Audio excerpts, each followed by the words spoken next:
So on today's Tech Tip Tuesday, we're going to be replacing a DIN plug. Right now we are working on a 38 meter, but this video will apply to any Alliance pump, whether that's a boom pump or a line pump. So as you can see, there's various DIN plugs on our pumps, and they're used to either power a solenoid or a forwarding valve. So a DIN plug is this little plastic piece right here. It's the electronic control for this solenoid. It's got 2 wires in it. All of our DIN plugs have 2 wires, and the polarity in them actually doesn't matter. So you don't need to label the wires when you take them out or anything like that. So we've got one here, DIN plug over there. We've got one here, got one up on our dump valve over there, and our volume control here as well. So let's grab the one closest to us. So first things first, you will need the new DIN plug from us. So I've got one right here, and what I've got is a new screw and a new rubber grommet as well. You can reuse the old one if you need, and then it's got this strain relief here. Just be careful not to let this screw fall out, as that will be very hard to find. So one thing to note too, the reason we're replacing this DIN plug today, or why you might need to, is that occasionally these fill up with water. They can get cracked or anything like that, and whenever there's condensation or moisture inside of these DIN plugs, there's a little circuit board in there, and that can actually cause it to short out and cause issues with your pump. So first of all, we're going to grab our Phillips screwdriver, and we are going to undo the screw right here. We want to make sure that there's no power currently in the system, so just make sure your truck is off. You don't need to hit the night switch or anything. So we'll take that screw, set that to the side, and we'll go and unplug this here. So I'm going to take off this rubber grommet, and next we will actually take our pliers and we will loosen off the strain relief a little bit here.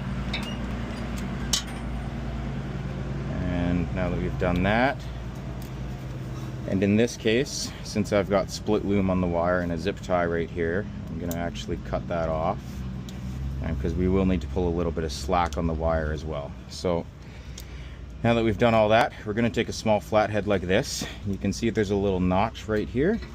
So I'll reach around this way. We're going to pry this black plastic piece out, and there you can see we got the DIN plug out like that. Okay, so I've went ahead and just pulled some of this loom off here and loosened our strain relief. So we're going to just push a little bit of that slack into here to give us some wiggle room, and now we got a little bit of room. So what we're going to do is not drop our screwdriver down there, and we're going to open this one up here. So just loosen off just a few turns, and same thing on this side, loosen off a few turns as well. Now both of these wires should actually just pull right out.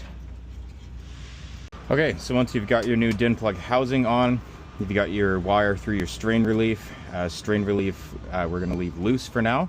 We got these 2 wires dangling here. We're going to take our black plastic piece again, and you want to take note of how this plugs in. So you can see here there are 3 prongs.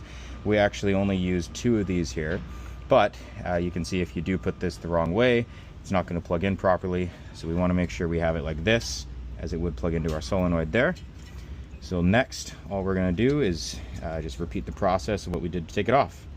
So we got our screws loosened. I'm going to put 1 ferrule crimp in there and tighten that one up. Now again, with this, you just want to go snug.